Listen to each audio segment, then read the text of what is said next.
Hello students, welcome to today's lecture. तो students, आज के लेक्चर को स्टार्ट करने से पहले हम लोग प्रीवियस लेक्चर को थोड़ा सा रिकॉल करते हैं। तो देखो, पिछले लेक्चर में हम लोगों ने देखा था कि बुआई जो है क्या होती है और इसको कैसे किया जाता है और किन किन औजारों की सहायता से किया जाता है। ठीक है, और इससे पहले वाला जो लेक्चर था उसमें हम लोगों ने देखा था कि मिट्टी को कैसे तैयार किया जाता है। ठीक है, तो ये कृषि पद्धतियाँ की क्या है भाई, स्टेप है। तो हम लोगों ने प्रीवियस दो लेक्चर में हम लोगों ने दो कृषि पद्धतियों के स्टेप को पढ़ लिया है। पहली जो थी वो मिट्टी तैयार करना एंड दूसरा जो है वो बुआई करना। आज का जो लेक्चर है, आज हम लोग पढ़ने वाले हैं कृषि पद्धति का तीसरा स्टेप, जो कि है खाद व उर्वरक डालना। ठीक है, तो देखो, सबसे पहले जो है ना, हम लोगों को क्या करना है, सबसे पहले हम लोग समझेंगे। ठीक है ना, इसके बाद हम लोग उसके नोट्स के मतलब कि नोट्स के जैसे हम लोग लिखेंगे। ठीक है ना, बिकॉज हम लोग पढ़ रहे हैं साइंस, और साइंस में सबसे मेन चीज़ जो होती है वो होता है किसी भी टॉपिक को बेहतर ढंग से समझना। तो सबसे पहले हम लोग को समझना है और उसके बाद उसको हम लोग डिटेल में लिखेंगे। ठीक है, तो क्लास को शुरू करते हैं। तो देखो, आज जो हमें पढ़ना है वो पढ़ना है तीसरा स्टेप कृषि पद्धति का, जो कि है हमारा खाद में उर्वरक डालना। ठीक है, तो देखो, तीसरा स्टेप क्या है, खाद व उर्वरक डालना। ठीक है, तो देखो, खाद और उर्वरक क्या होता है। ठीक है, इसको समझने से पहले हम लोग सबसे पहले ये समझते हैं कि आखिर हम लोग जब फसल उगाते हैं या फिर खेती करते हैं तो उस टाइम पे हमें खाद और उर्वरक क्यों डालते हैं हम लोग। ठीक है ना, हम लोग खाद और उर्वरक क्यों डालते हैं। तो देखो, मान लेते हैं हमारे पास में ये क्या है, एक खेत है। ठीक है, ये हमारे पास में क्या है, एक खेत है। ठीक है, ये क्या है, खेत है। और इस खेत में हम लोग क्या कर रहे हैं, बार बार हम लोग इस खेत पे क्या कर रहे हैं, फसल उगा रहे हैं। ठीक है, इस खेत में हम लोग क्या कर रहे हैं, बार बार फसल उगा रहे हैं। ठीक है, देखो, ये है हमारा फसल। अब देखो, जब हम लोग क्या करते हैं, एक ही जगह पे बार बार फसल उगा रहे हैं। ठीक है ना, और फसल उगाने के लिए सबसे जरूरी क्या होता है, पोषण। बीजों को अगर पोषण नहीं मिलेगा तो फसल कैसे बनेगा, या तो फसल कैसे उगेगा। तो अब उस पोषण को, बीजों को पोषण कौन देगा, मिट्टी देगा। अब मिट्टी से, यानी कि यहाँ से हम लोग बार बार फसल उगा रहे हैं, यानी अब मिट्टी जो है फसल यानी कि बीजों को बार बार पोषण दे रहा है। तो उससे क्या होगा, मिट्टी की जो पोषण है, मिट्टी में जो पोषक तत्व है वो क्या होगा, कम आ जाएगा, कम हो जाएगा। ठीक है ना, मिट्टी में क्या होगा भाई, मिट्टी में क्या होगा, जो पोषक तत्व है उसकी कमी हो जाएगी। ठीक है, मिट्टी में क्या होगा, पोषक तत्व की कमी हो जाएगी, जिसके कारण धीरे धीरे जो हमारी जमीन है वो उपजाऊ नहीं रहेगी। ठीक है ना, उपजाऊ जो है मिट्टी की वो कम हो जाएगी, उपज कम हो जाएगी, मतलब फसल वहाँ पे कम उगने लगेगा और धीरे धीरे भूमि जो है वो हमारी बंजर हो जाएगी। तो इस ये जो दुविधा है, इस दुविधा से बचने के लिए, यानी कि मिट्टी में जो पोषक तत्व है वो कम ना हो, इसके लिए हम लोग क्या सॉल्यूशन कर सकते हैं। तो इसके लिए जो सॉल्यूशन है वो ये है, हम लोग मिट्टी में क्या करेंगे, खाद और उर्वरक डालेंगे। ठीक है, तो आई होप आपको ये समझ में आया होगा कि हम लोग खाद और उर्वरक मिट्टी में क्यों डालते हैं, क्योंकि मिट्टी की पोषक तत्वों में कमी ना आ जाए, या फिर मिट्टी जो है वो उपजाऊ बनी रहे, इसलिए हम लोग खाद और उर्वरक डालते हैं। अब हम लोग समझेंगे कि खाद क्या होती है और उर्वरक क्या होती है। तो देखो, सबसे पहले हम लोग देखते हैं खाद क्या होता है।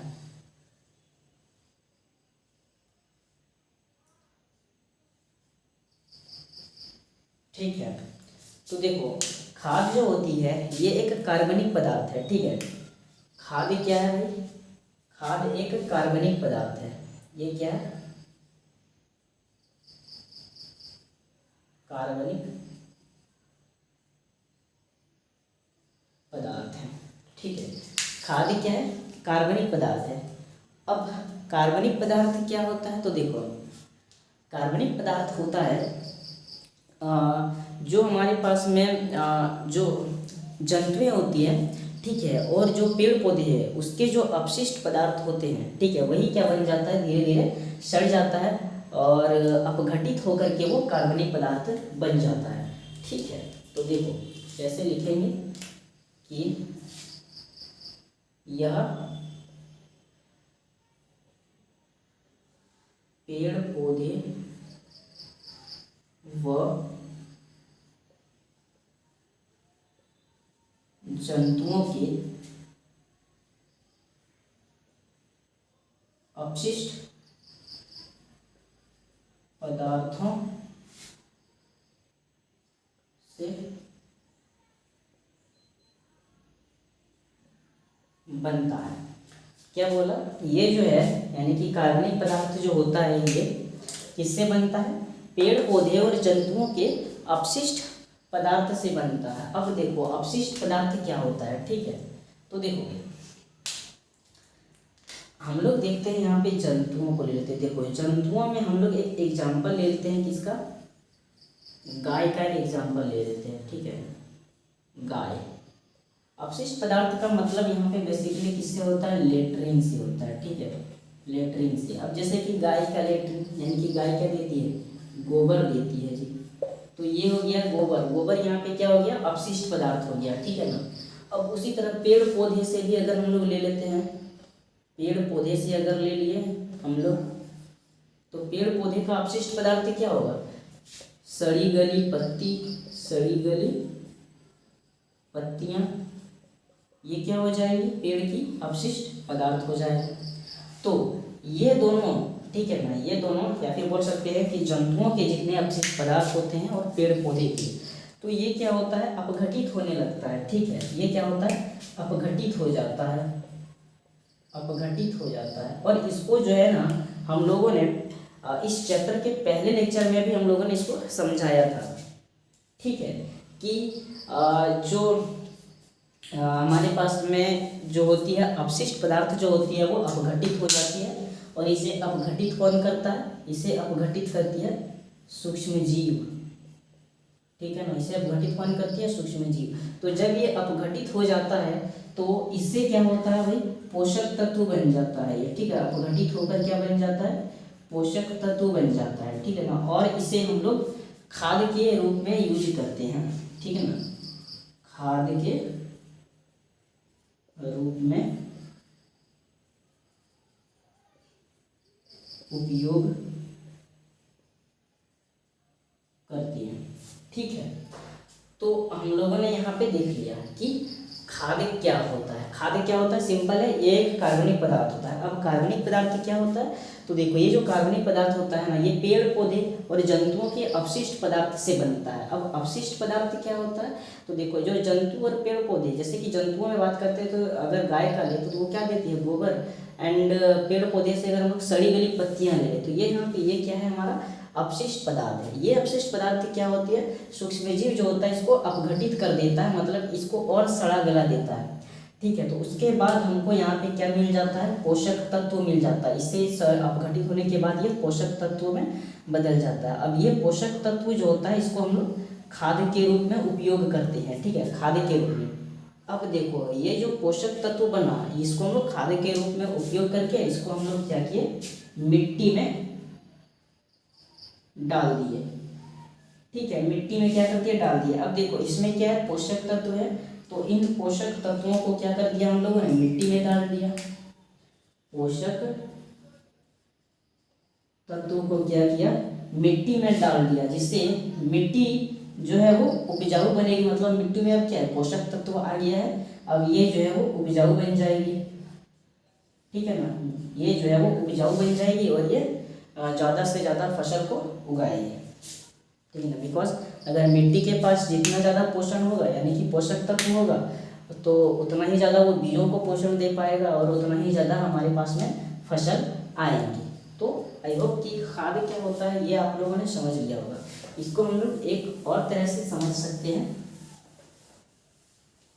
ठीक है ना, और इसको जो है ना वो स्टूडेंट बहुत ही बेहतरीन ढंग से समझ पाएंगे जो गांव से बिलोंग करते हैं। देखो, जो स्टूडेंट गांव में रहते होंगे वो उन्होंने नोटिस किया होगा कि जो किसान होते हैं वो क्या करते हैं, एक गड्ढे में या फिर जिस भी खेत में वो खेती करता है उस खेत में वो क्या करता है, गोबर गोबर डाल देता है। कुछ भी कचरा होगा, कचरा जो है उस खेत में डाल दिया, फिर गड्ढे में डाल दिया, प्लस यहाँ पे वो राख भी डाल देता है, ठीक है ना, जिससे हम लोग खाना बनाते हैं। उसके बाद जो राख बच जाती है उसको भी यहाँ पे डाल दिया जाता है। और जो भी सड़ी गली पत्तियाँ भी होती है, सड़ी गली पत्तियाँ, उसको भी क्या करता है, एक गड्ढे में डाल दिया या फिर जहाँ पे वो खेती करता है उस खेत में डाल देता है। तो धीरे धीरे ये क्या होने लगती है, वही प्रोसेस चलेगा। धीरे धीरे ये क्या होता है भाई, अपघटित होने लगता है। इसको अपघटित कौन करता है, सूक्ष्म जीव अपघटित करता है। अपघटित होने के बाद ये क्या होते हैं, पोषक तत्व में बदल जाते हैं, पोषक तत्व में बदल जाते हैं। अब ये पोषक तत्व में बदल गया है तो इसका हम लोग खाद के रूप में उपयोग कर सकते हैं। फिर इस खाद को जब हम लोग मिट्टी में डालेंगे, इस खाद को जब हम लोग मिट्टी में डालेंगे तो मिट्टी जो है उसमें पोषक तत्व ज़्यादा होगा, जिसके कारण हमारी जो फसल है वो ज़्यादा उगेगी। ठीक है, तो आप लोग इस तरह से इसको समझ सकते हैं।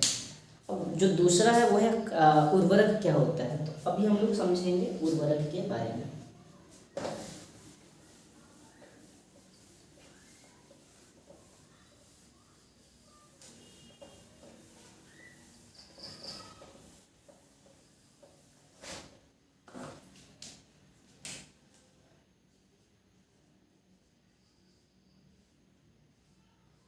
अब देखो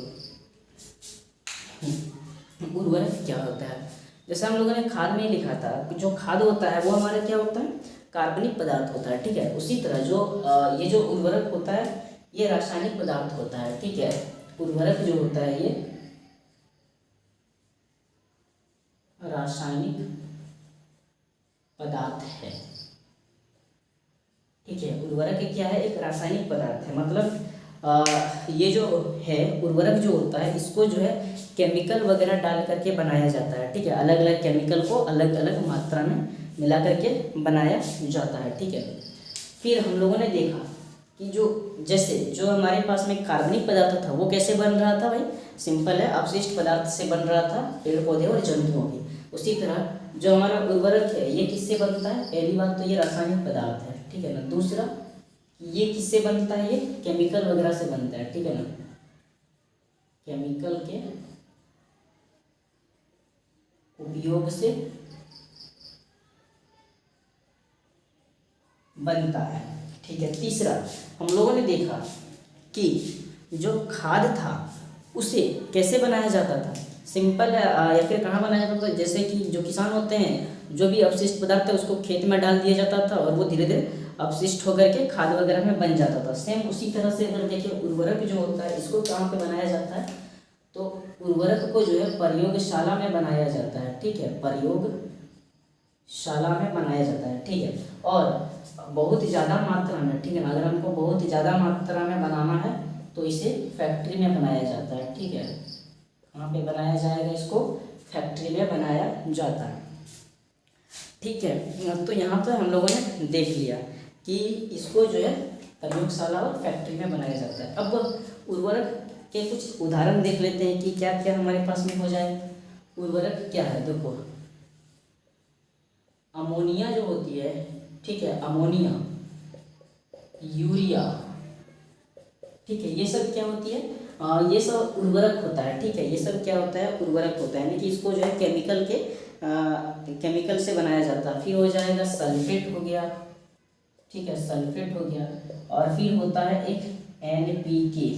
ठीक है ना, ये भी क्या है, एक उर्वरक ही है। तो NPK का अगर फुल फॉर्म पूछा जाए तो ये क्या हो जाएगा, इसका फुल फॉर्म नाइट्रोजन फॉस्फेट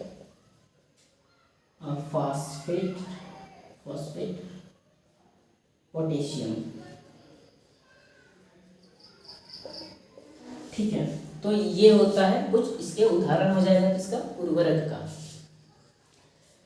तो आई होप आपको यहाँ तक समझ में आ गया होगा कि खाद क्या होता है और उर्वरक क्या होता है। ठीक है, अब हम लोग देखेंगे कि खाद और उर्वरक में क्या अंतर होता है।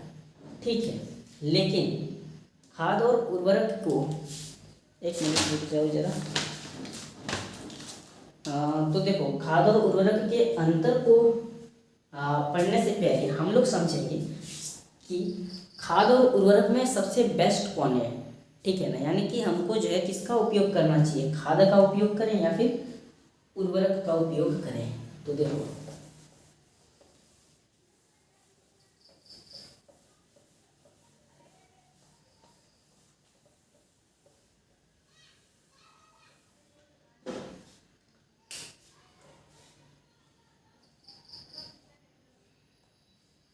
खाद और उर्वरक। ठीक है, पहली बात तो ये ध्यान में रखो कि ये दोनों ही क्या करता है, पोषण प्रदान करता है। ठीक है, अब देखो, ये हम लोग जब देखो मान लेते हैं ये हमारे पास में क्या है, जमीन है। ठीक है, यानी कि खेत है, और जब और खेत में हमारे पास में मिट्टी है, खेत में क्या है भाई, मिट्टी है। अब देखो, जब हम लोग खाद डालते हैं, ठीक है ना, क्या कि जब इस मिट्टी में हम लोग खाद डालें, ठीक है, जब इस मिट्टी में हम लोग खाद डालें तो खाद क्या करेगा, पोषण देगा। तो ये जो पोषण है ये किसको मिला, मिट्टी को मिला। ठीक है, ये पोषण किसको मिला, मिट्टी को मिला।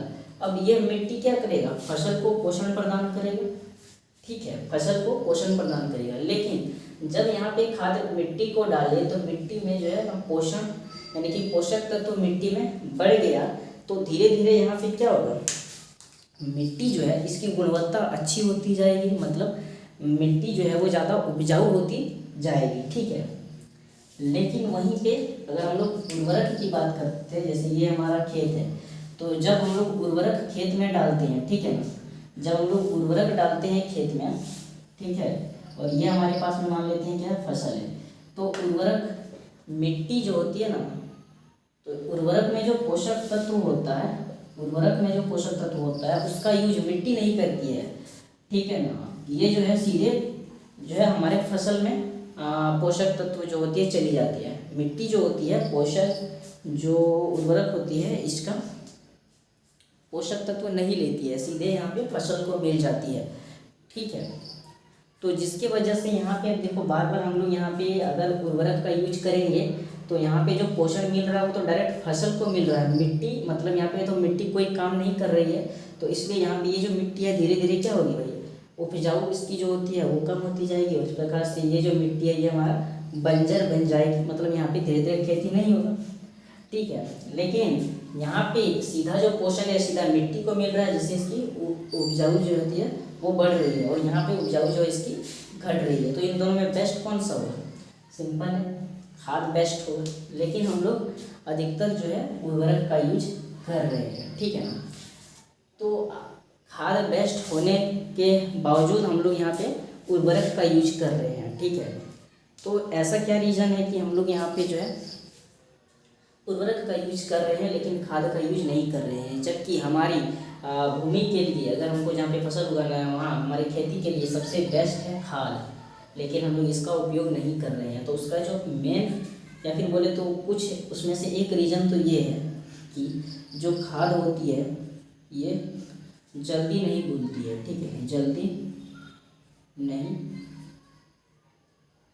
घुलती है। अब देखो, जल्दी नहीं घुलेगी तो मिट्टी को पोषण मिलेगा क्या, जल्दी नहीं घुलेगी तो मिट्टी को पोषण नहीं मिलेगा, और अगर मिट्टी को पोषण नहीं मिला तो ये फसल को पोषण नहीं दे पाएगी, फसल को पोषण नहीं दे पाएगी, जिससे हमारा जो फसल है वो नहीं उगेगा। ठीक है, लेकिन यहाँ पे अगर बात करते हैं उर्वरक की, तो ये क्या होता है, जल्दी घुल जाती है। ठीक है, जल्दी क्या होती है, घुल जाती है। ठीक है, और तुरंत जो है ना हमारे जो बीज बोए हैं, बीज उसको यहाँ पे मतलब जल्दी घुल जाने के बाद इसमें जो पोषक तत्व है वो तुरंत कहाँ पे चली जाती है, बीज में चली जाती है। मतलब बीज को तुरंत यहाँ पे पोषण मिल रहा है, जिसकी वजह से ये जो फसल है वो तुरंत उग जाता है, जल्दी उग जाता है। ठीक है, तो ये रीजन है कुछ जिसकी वजह से यहाँ पे हम लोग उर्वरक का यूज करते हैं, खाद का नहीं। अब हम लोग इन दोनों में अंतर देख लेते हैं कि खाद और उर्वरक में क्या अंतर है, और फिर हम लोग देखेंगे कि खाद के क्या लाभ हैं। ठीक है, हम लोग यहाँ पे खाद के लाभ भी देख लेते हैं।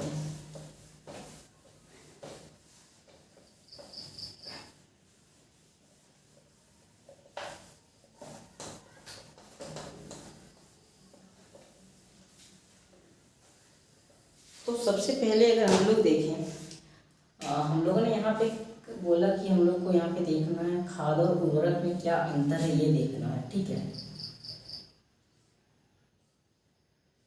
तो देखो हम लोगों ने सबसे पहले देखा है जो खाद होता है ये क्या होती है भाई। खाद जो होता है ये कार्बनिक पदार्थ होता है। ठीक है, खाद जो होता है ये क्या होता है, कार्बनिक पदार्थ होता है। और जो उर्वरक है ये क्या है, रासायनिक पदार्थ है। ठीक है, दूसरा कि जो खाद होता है इसको सीधे खेतों में बनाया जाता है। जब हम लोग अपशिष्ट पदार्थ खेत में डाल देते हैं तो यहाँ धीरे धीरे क्या होता है, खुद ये खाद बन जाता है, खेतों में बनता है। ठीक है ना। अगर उर्वरक की बात करते हैं तो ये उर्वरक जो होता है इसको फैक्ट्री में बनाया जाता है। ठीक है, उर्वरक को कहाँ बनाया जाता है, फैक्ट्री में बनाया जाता है। तीसरा हम लोगों ने यहाँ पे बोला कि जो खाद होती है, ठीक है ना, इसमें पोषक तत्व कम होता है। ठीक है, इसमें पोषक तत्व कम होता है। ठीक है, बिकॉज ये जल्दी तो घुलती नहीं है ना, तो इसलिए जो हमारी जो फसल है इसको पोषक तत्व कम मिलेगी डेफिनेटली, तो इसमें कम होगा पोषक। अगर इसकी बात करते हैं उर्वरक में, तो इसमें जो पोषक तत्व होते हैं वो ज़्यादा होता है। ठीक है, इसमें पोषक तत्व क्या होता है, ज़्यादा होता है। तो ये कुछ सिंपल सा इसका दोनों में से अंतर है। अभी हम लोग इसको डिटेल में भी लिखेंगे, लेकिन फिलहाल हम लोग एक टॉपिक जो छूट रहा है वो है कि खाद के क्या लाभ हैं वो लिख लेते हैं। इसके बाद हम लोग इसको प्रॉपर लिखेंगे कि हम लोगों ने अभी तक क्या क्या पढ़ लिया है। तो देखो जो हम लोग को अब देखना है वो है खाद के क्या क्या लाभ है। ठीक है, खाद के लाभ। अब देखो जो खाद है वो किससे बना है, सिंपल है, गाय या फिर बोले तो जंतुओं और पेड़ पौधे के अपशिष्ट पदार्थ से बना है। और उसमें हम लोगों ने देखा वहाँ पे क्या मिलता है, वहाँ पे हम लोगों को मिला था सूक्ष्म जीव, वही तो इसको अपघटित कर रहा था, है ना। तो यहाँ पे क्या हुआ भाई, खाद डालने पर क्या होगा, पहली बात खाद डालने पर क्या हुआ, वहाँ पे सूक्ष्म जीवों की संख्या बढ़ने लगी। ठीक है, सूक्ष्म जीवों की संख्या बढ़ी। ठीक है, सूक्ष्म जीवों की क्या हुई भाई, संख्या बढ़ी। अब जब हम लोग खाद डालें तो क्या हुआ, खाद डालने पर क्या हुआ भाई कि जो हमारी मिट्टी थी वो कैसी हो गई, मिट्टी जो है वो हमारी कैसी हो गई, सरंध्र एवं भुरभुरी हो गई। ठीक है ना, सरंध्र और भुरभुरी किसने किया है, तो इसका सूक्ष्म जीवों ने किया। मिट्टी जो है वो सरंध्र और भुरभुरी हो गई। ठीक है ना। तीसरा, अब देखो भाई जब मिट्टी जो है हमारी वो भुरभुरी हो गई तो यहाँ पे जो है ना गैसें जो है मिट्टी में आसानी से जा सकती है और आपस में क्या हो सकती है, मिक्स हो सकती है। फिर वहाँ पे जल भी जो है ना आसानी से जल उसमें मिट्टी में घुल सकती है। ठीक है, यानी कि यहाँ पे गैसों का विनिमय हो सकता है, गैसों का विनिमय होगा। ठीक है ना। एंड यहाँ पे जल भी आसानी से घुलेगी,